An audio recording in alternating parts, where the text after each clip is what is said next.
Buenos días y bienvenidos a Iceberg de Valor, el podcast de inversión basado en el Value Investing. Bienvenidos los seguidores de Bill Ackman, Carl Icahn y Francisco García Paramés. Bienvenidos a Iceberg de Valor. Esta semana tengo que admitir que ha sido una repleta de conference calls de empresas que tanto tengo personalmente en cartera como otras muchas que sigo.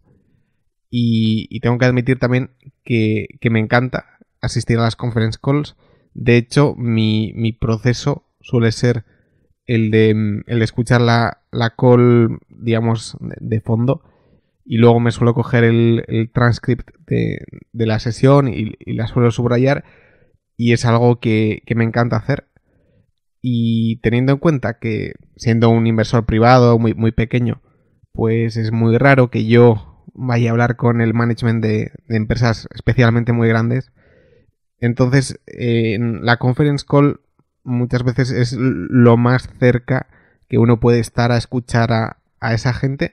Y es importante que no solo pues se les lea en el transcript, sino ver con qué tono dicen las cosas o qué quieren decir realmente con las frases que dicen. Y es por eso que me gustan tanto. Y otra conclusión de la semana, ya un poco ratificada por bastante tiempo, es que el mercado a corto plazo es una cosa casi impredecible, o al menos impredecible para mí, porque ya al menos llevo 2-3 resultados que bueno, yo pienso que son buenos y precisamente luego la acción baja. Así que he comprobado que no tengo ninguna habilidad en predecir lo que va a hacer el mercado en 2-3 días. Y bueno, eso ha sido una conclusión que se ha repetido constantemente durante esta semana. Y como digo, ha sido toda una semana repleta de conference calls, especialmente de empresas que sigo.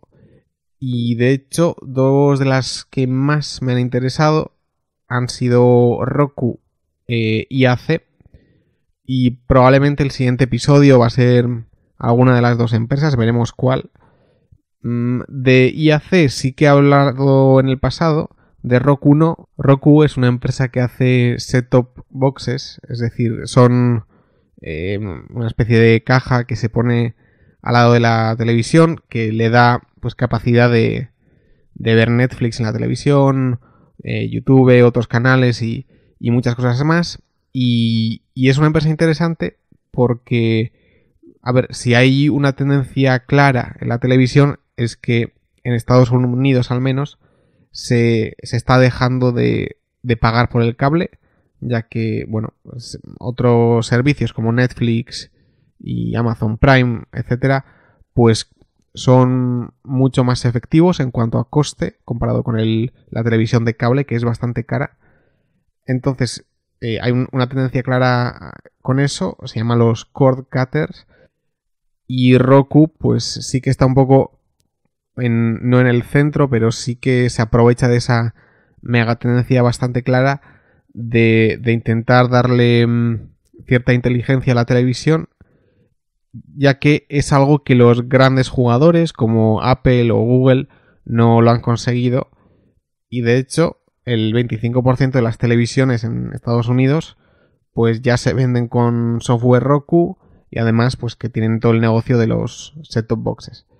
Entonces, bueno, es una empresa interesante que me gustaría estudiar, ya que está, como he dicho, en el centro de esa mega tendencia, pero por otro lado pues tiene las amenazas de, bueno, pues quizás es la siguiente GoPro o Instagram también se va a llevar gran parte de los anuncios de la televisión. Por lo tanto, quizás lo que pase a Connected TV, que es lo que hace Roku, pues no será tan grande. Entonces, bueno, es un caso que me interesa y al menos me estudiaré. Y la otra candidata para ser estudiada es IAC, de la cual ya hablé en el episodio de los holdings. Y vamos, es una empresa que me gusta mucho, o sea, porque es un holding con varias empresas y cuyas tesis siempre son bastante similares. son negocios de flywheel, se suele decir, es decir, un volante de inercia. Por lo tanto, son negocios que una vez puestos en marcha, por sí solos van generando ventas y van creciendo, digamos, con muy poco esfuerzo. Y estos negocios, pues, históricamente han sido páginas web como Expedia y plataformas como LendingTree, que es una página para elegir préstamos, pues todas ellas salen de IAC, de Interactive Corp, y siempre parten de esa base de negocios basados en efecto red o una ventaja similar que crece muy rápido y que a mí personalmente me suele atraer bastante. Entonces, bueno, pues sea de IAC o de Roku, seguramente el siguiente episodio sea un análisis de alguna empresa. Y como he dicho, la semana ha sido pues una con muchísimos resultados, muchos positivos, otros no tanto. Y quizás me quería parar en Adyen, que es una empresa que yo sí que analicé hace ya bastante, medio año así. Y que cuando yo analicé estaba a $60, 60 y pico, lo cual es bastante impresionante. Adyen, la cual analicé junto a Lear, que es una comparable, es una empresa de autoparts que hace los asientos de los coches. Entonces, es un negocio cíclico, como es evidente. Es un negocio que no es muy bueno porque, bueno, la marca de coches pues tiene bastante poder sobre ti y, bueno, puede apretar bastante y cualquier problema que tú puedas tener en el negocio se puede magnificar por tener la marca justo detrás. Y esto fue precisamente lo que pasaba con Adyen, es decir, pues problemas constantes, profit warnings, y la empresa empezó a bajar, y claro, teniendo deuda y siendo cíclica, pues es bastante fácil que baje mucho. Hasta el punto en que, bueno, el CEO dimitió y ahora hay un nuevo CEO, y justo en este trimestre pues ha hecho pues unos impairments en el balance bastante importantes. Por otro lado, ha cancelado el dividendo y ya con eso solo pues la acción ha bajado un 25% después de anunciarse los resultados. Esto en sí, todo lo que ha hecho el nuevo CEO, yo lo veo como muy positivo. Es decir, cancelar dividendo teniendo deuda está muy bien. Justo cuando entras a hacer unos impairments muy grandes y entrar en pérdidas es algo muy habitual también y es algo muy positivo. Sin embargo, Adyen no deja de ser un turnaround dentro de una cíclica con deuda y bueno, creo que en ese espacio sí que hay empresas con menos riesgo y con valoraciones similares. Aún así, sí que es un caso para tener en mente de que uno nunca puede subestimar cuánto puede bajar una empresa cíclica con deuda.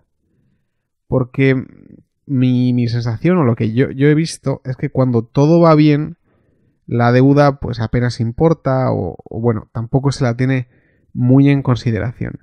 Pero si algo se tuerce, todo se magnifica. Todo se magnifica porque, claro, entonces todo el mercado se da cuenta de que esa empresa tenía deuda, que va a ser más difícil de repagar y que va a estar en una situación mucho más complicada de lo que se esperaba. Así que, bueno, creo que el caso de Adyen a mí personalmente sí que me ha servido para entender que bueno, empresas cíclicas y deuda y negocios no buenos pues pueden ir extremadamente mal. Y que no te lo parezca al principio no quiere decir que ese riesgo no exista. Así que hay que tener bastante cuidado con esto. Esta semana también salía publicada la carta trimestral de Cobas Asset Management, donde bueno, se explicaban las diferentes posiciones de la cartera y un análisis de cada una. Y quizás pues la posición que más polémica ha causado ha sido Arista, lo cual es bastante entendible ya que había sido la primera posición del fondo. habiendo bajado muchísimo y siendo la idea central un poco de Cobas durante todo su primer y casi segundo año. Después de casi estos 2 años, esa empresa con deuda y también en un mal negocio, pues acabó necesitando una ampliación de capital, que es precisamente lo que Francisco García Paramés quería evitar. Es decir, cuando Arizta amplía capital, el riesgo de la inversión se reduce, pero el potencial, si el turnaround ocurre, pues se reduce mucho, ya que, bueno, el apalancamiento sirve para bien y para mal, y tanto que ha bajado, pues quizá podría haberlo remontado al menos parcialmente con deuda. Entonces, ante esta amenaza, previamente Francisco García Paramés había intentado influenciar al management de Arizta para que no ocurriera esta ampliación de capital. Esto es un caso que en España no se suele vivir habitualmente. Pocas veces el gestor de un fondo intenta influir directamente en una empresa. Sin embargo, en el propio informe, Francisco García Paramés pues ponía ejemplos de en el pasado cómo habían intentado ser activistas en CIBA, en Fasa Renault o Citroën, Endesa y otras empresas, con resultados más o menos positivos, aunque el resultado en Arizta pues sí que no ha sido el esperado. Y todo esto pues un poco suscita el debate de si el activismo funciona o no. Quizás uno de los personajes más en contra del activismo es Terry Smith, que según él mismo explica, pues el activista lo que intenta hacer es comprar unas acciones, o muchas veces ni las propias acciones, sino unas calls de las acciones. Después hace una campaña mediática donde intenta exponer su caso e intenta hacer mucho ruido para que la gente lo escuche. Eso provoca que la acción suba, ya que bueno, se espera que se cree valor para el accionista y al final el activista vende. Esto es tal y como lo propone Terry Smith, que no tiene por qué ser siempre así, pero sí que describe parcialmente lo que hace un inversor activista. Y el problema para él es que, claro, una vez que tú haces eso, bien, tú quieres aumentar el valor para el accionista, pero en un periodo muy corto de tiempo, lo cual no significa que a largo plazo se tomen las mejores decisiones. Si tú quieres aumentar el EPS, o sea, los beneficios por acción, pues tú puedes hacerlo subiendo precios o bajando costes, y lo podrás conseguir en un trimestre o 2, pero quizás eso mismo pues haga que tengas problemas a largo plazo. Y bueno, y tú puedes mejorar también el retorno sobre el capital invertido en un negocio en un corto periodo de tiempo, pero sacrificando el retorno a largo plazo. Y esta es la crítica central de Terry Smith. A mi forma de ver, el activismo es una forma o una visión de la inversión bastante antiintuitiva, ya que muchas veces cuando decimos que invertimos en una empresa, pues queremos una empresa buena o de calidad o que tenga cualidades que nos gusten, pero a la vez con una directiva que sea buena. Sin embargo, el inversor activista lo que busca es una empresa buena, pero que no está rindiendo a su máximo potencial debido a una directiva pues deficiente o muy mala. Entonces, lo que hace es comprar acciones para participar en el capital allocation de la empresa. Es decir, le quiere decir al management lo que tiene que hacer. Y así empieza pues toda una lucha o proxy fight para ver quién gana. Entonces, el inversor activista no suele elegir empresas tecnológicas o empresas muy jóvenes o de rápido crecimiento. las empresas elegidas casi siempre son muy estables, empresas, se podría decir, con cierto moat, ya que suelen tener también balances muy sanos y puede que tengan pues mucha caja en el balance al cual no se le saca ningún partido y pues el activista de alguna forma sí que suele tener alguna idea de qué hacer con eso. Además, estos negocios siempre suelen ser un poco más complejos, ya que tienen varios subsegmentos donde se pueden hacer spin-offs y diferentes jugadas de alguna forma para intentar aflorar el valor que es lo que quiere hacer el activista. Y entonces, pues, todo inversor activista busca situaciones especiales, raras o incluso bancarrotas donde intentar influenciar al management y hacer lo que él piensa que es mejor. Y eso, en principio al menos, siempre pues se encuentra con bastante reticencia del management. En esta categoría de inversión hay muchos éxitos y muchos fracasos. Y trataremos algún ejemplo en este episodio. Sin embargo, la visión general sí que es bastante negativa quizás en cuanto al activismo en empresas. Y sí que es verdad que muchos de los inversores más conocidos tienen un enfoque bastante a corto plazo del activismo. Sin embargo, yo sí que tengo que admitir que me gusta mucho el activismo. Es decir, me parece la forma más pura de que el inversor en valor, el inversor empresarial, ¿no? Pues sea capaz de influir en el proceso de toma de decisiones y qué se va a hacer y qué no se va a hacer en una empresa.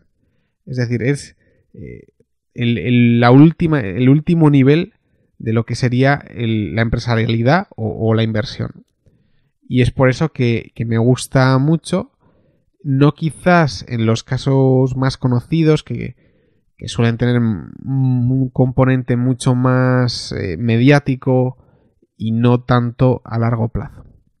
Por poner unos ejemplos, un inversor activista muy conocido es Nelson Peltz, que siempre invierte en compañías de consumo estables, que él entiende y sabe cómo pueden mejorar. Siempre lo que suele ver es que la estructura de costes de una es demasiado alta respecto a otra y por lo tanto debe ser capaz de mejorar, y lo hace mediante la incorporación de algún miembro de su equipo a la junta directiva. Y esto lo lleva haciendo desde bastante tiempo. En 2006 participó en Heinz, 2007 Carbury Schweppes, 2008 Wendy's.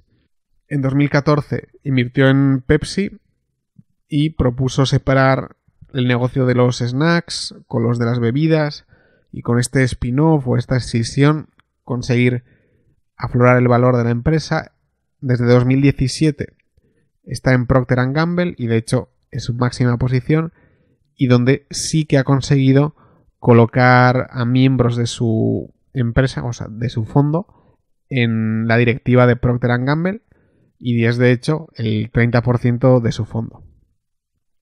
Por otro lado, quizás el inversor activista más conocido durante estos últimos años, y quizás para mal, ha sido Bill Ackman, el denominado como Baby Buffett, y su carrera pues empezó previamente, pero en el 2005 ya participó como inversor activista en Wendy's, donde propuso separar Wendy's de Tim Hortons, que es la cadena de cafés, y lo cual pues aumentó el valor para el accionista de forma sustancial y fue uno de sus primeros éxitos mediáticos.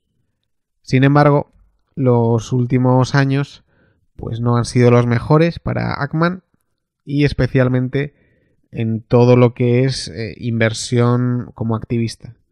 En 2010 invirtió en JCPenney para intentar reflotar la empresa. No lo consiguió, sustituyó al CEO, puso él a otro y aún así no lo consiguió. En el 2012 empezó la batalla contra Herbalife, la cual fue pues también súper mediática. Carl Icahn empezó a comprar Herbalife para hacerle contra a Bill Ackman, porque bueno, personalmente pues tenían batallas internas también. Y en 2016 el también ya muy conocido caso de Valeant Pharmaceuticals, al cual apoyó y que era de sus principales posiciones. Bill Ackman solía ir a las conferencias del CEO de Valeant y lo sacaba en todos los sitios, iba en tours y eso acabó muy muy mal. Así que bueno, Bill Ackman en general tiene una carrera bastante buena como activista, pero ha tenido unos años bastante malos. Por último, destacar también a David Einhorn, que quizás tampoco es el mayor activista del mundo, pero el caso de Apple en el 2013 fue bastante conocido, donde propuso separar la acción de Apple en, bueno, la acción normal y una preferente. Y si bien es verdad que esas medidas no se tomaron en su día, pues la estrategia de asignación de capital de Apple ha mejorado mucho desde que ocurriera eso. Y bueno, Einhorn siempre se suele atribuir que sus presentaciones y lo que él propuso de alguna forma sí que influyó en Apple y la forma en que se ha gestionado el capital durante los últimos años. Hace bastante poco, en el 2017, pues Einhorn hizo un caso bastante similar en General Motors, donde también pues proponía separar la acción en dos, una sin dividendo, otra con dividendo, y así poder, pues bueno, que el inversor que solo buscase apreciación de capital, pues pudiera disfrutar eso sin pasar por los dividendos, que es algo bastante habitual en todas las empresas automovilísticas. Y como se podía esperar, pues el management no le hizo ni caso, que es lo que suele pasar en muchos casos de activismo. Además de los mencionados, hay más inversores, activistas conocidos como Carl Icahn, Perelman en cuanto a Revlon, Dan Loeb en Nestlé, pero yo querría destacar, y ya que bueno, muchas veces pues me gusta destacar a empresas o a gestores que no son tan conocidos, y en este caso quería destacar a Adam Wyden de ADW Capital, que como alguna vez he mencionado, sí que es mi fondo o digamos mi hedge fund preferido de los que yo conozco. Y es curioso porque es un hedge fund de 150 millones de dólares, es decir, uno muy muy pequeño para lo que suelen ser los grandes. Para el público español, quizá estuvo en el conocido caso de Investcorp y MTI, y de hecho él era inversor en Investcorp y escribió varias cartas a la directiva para que no aceptasen la oferta de MTI, diciendo que Investcorp valía bastante más de lo que se le ofrecía. Entonces es Adam Wyden y ADW Capital, pues son inversores bastante especiales o toman parte en casos muy concretos y muchas veces fuera de los focos mediáticos. Aún así, esta semana, pues ADW Capital y Adam Wyden se han hecho famosos, quizás en todo el mundo, ya que han escrito una carta a Fiat Chrysler sobre, pues bueno, diferentes alternativas para asignar el capital en la empresa. Y creo que salir en Bloomberg, en Financial Times, en medios muy muy conocidos, siendo un fondo de 150 millones, pues dice algo bastante positivo de la calidad de los argumentos y de las cosas que dice Adam Wyden. Según Adam Wyden, Fiat Chrysler está notablemente infravalorado. Y de hecho, una de las razones por las que lo está, según él, es que no tienen 10-Ks, es decir, no publican los informes anuales en Estados Unidos, ya que no lo hacen con normas financieras GAAP, y eso les impide participar en índices como el S&P 500, el S&P 500 Value y otros muchos, y estando fuera de todo lo que es la indexación y la inversión pasiva, y eso explicaría parte de la infravaloración y que pues con pocos cambios se podría adaptar las finanzas de Fiat Chrysler a las normas americanas y por lo tanto participar en esos índices. Además, de forma un poco curiosa, se propone cambiar el nombre de Fiat Chrysler a Jeep Ram, que son precisamente las marcas más rentables para la compañía. Además de esto, en cuanto a asignación de capital, curiosamente, lo que propone ADW Capital es que Fiat Chrysler tendría que salir de Europa, ya que, pues, como todo el mundo sabe, es el segmento menos rentable de la automoción, especialmente para las empresas americanas.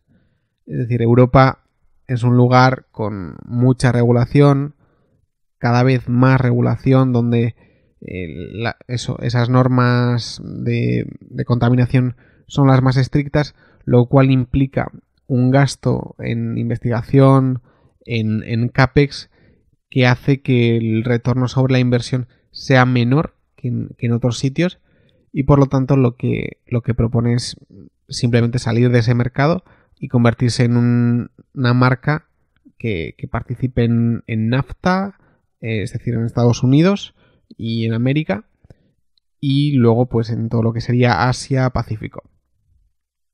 Por otro lado, también propone el sacar a Alfa Romeo y Maserati en un spin-off, ya que son marcas pues con cierto lustre, cierto nombre, y además que tienen relación con Ferrari, ya que los motores de los Maserati algunos los hace Ferrari, y además de Alfa Romeo también algunos motores son de Ferrari, y que bueno, pues sí que hay potencial de revalorización si se hace la spin-off. Y por último, y curiosamente, también dice que aumentar el dividendo pues daría una imagen de solidez al mercado, el cual pues todavía no tiene, y que es una de las razones de la infravaloración. Por otro lado, la gran jugada para aumentar el valor de Fiat Chrysler sería, sin duda alguna, el poder juntarla, el poder fusionarse con otra automovilística, y en este caso se propone a General Motors como la candidata perfecta, y de hecho John Elkann, el CEO de Exor, lo que había puesto en muchas cartas de Exor, en la de 2015 en concreto, es que los contratos de defensa en 1980 en Estados Unidos eran 16 y su ROIC era un 10%. Sin embargo, estos mismos contratos de defensa en 2010 eran 6 y su ROIC era de 40%. En la industria farmacéutica, en 1995, el top 20 de empresas se convirtió en top 11, pasando de ROICs de 34% al 50%. Sin embargo, la industria automovilística hoy en día tiene pues unos retornos pobres de un 8% más o menos, que es bastante bajo. Entonces, esta es la razón por la que, habiendo menos actores, los retornos deberían aumentar. Y lo que, bueno, pues se ven en la industria como aviones, no en Europa, pero sí en Estados Unidos. Hay razones por las que Warren Buffett ahora sí invierte en aerolíneas, en Delta, en United y en las grandes, ya que si hay menos aerolíneas, pues son capaces de subir precios y aumentar las rentabilidades de forma clara. Esto mismo podría ocurrir en la industria movilística y además una fusión con General Motors tendría un recorte de costes brutal. En el caso de la fusión de Fiat Chrysler en 2010, pues Sergio Marchionne comentaba que el ahorro en costes había sido el del 2% en ventas y si hoy en día pues Fiat Chrysler y General Motors se juntaran, pues se calcula que las sinergias serían de unos 18.000 millones en cuanto a pues beneficio operativo, y esto pues es cambiar la partida del juego totalmente, y además pues serían unas sinergias que serían en cosas bastante cosas que la gente no ve, como son plataformas, en investigación y desarrollo, y se convertiría en un negocio mucho más eficiente. Entonces, lo que esto significa es un poco volver a los puntos de Sergio Marchionne en 2015 en Confessions of a Capital Junkie, es decir, esa presentación famosa de la situación de la industria movilística y como los problemas que él veía. Y lo que en esos días no acabó de calar en todo el sector, pues según Adam Wyden, ahora sí Fiat Chrysler está en una posición de poder frente a otras marcas, ya que Jeep, Ram son marcas que cada vez están funcionando mejor y tienen por lo tanto poder sobre otras más clásicas y que no van tan bien, como Ford y otras, y debería buscar Fiat Chrysler una fusión de forma activa y de forma pues un poco más agresiva de lo que está haciendo. Y esto sería el pequeño resumen de la carta de Adam Wyden a Fiat Chrysler, y que ya ha sido pues aparecido en muchos sitios como Bloomberg y otros muchos medios. ADW Capital, de hecho, no solo tiene esta batalla, o sea, no solo tenía Investcorp hace un año y no solo tiene Fiat ahora, sino que está dentro de otras batallas, otro proxy war en compañías como Par Technologies, donde, vamos, básicamente le dice a la directiva que lleva 20 años de destrucción de capital y les insta a vender la empresa tan rápido como puedan, ya que, bueno, el valor de ciertos activos de Par Technologies, que bueno, es una empresa de pagos y de hardware para restaurantes de comida rápida, pues bueno, tiene ciertos activos que son bastante buenos, los cuales pues la directiva no valora correctamente, y pues es curioso cómo un inversor activista básicamente te dice que llevas 20 años lastrando el negocio, un negocio que aún así es magnífico, pero que, vamos, que lo intentes vender tan rápido como puedas. En resumen, o como conclusión, hay que decir que la inversión como activista es una inversión muy difícil. No es fácil escribir una carta a la directiva, que te hagan caso, es básicamente casi imposible que lo hagan, pero es una forma de invertir que me parece, vamos, lo más cercano a ser empresario y tomar las decisiones de asignación de capital, y me parece que es algo muy bonito, y quizás más lejos de los casos mediáticos se encuentran otros casos donde el inversor activista sí que mira a largo plazo y que insta a la directiva a tomar las decisiones correctas. Y con esto terminamos el capítulo. Espero que os haya gustado. Ya había mencionado a Adam Wyden en algún otro capítulo y la verdad es que es un inversor que me gusta mucho. Espero que hayáis podido aprender alguna cosa más, y con esto terminamos. Dadle a like en YouTube, en iVoox, suscribíos, escribid algún comentario. Nos vemos la siguiente semana y seguid aprendiendo.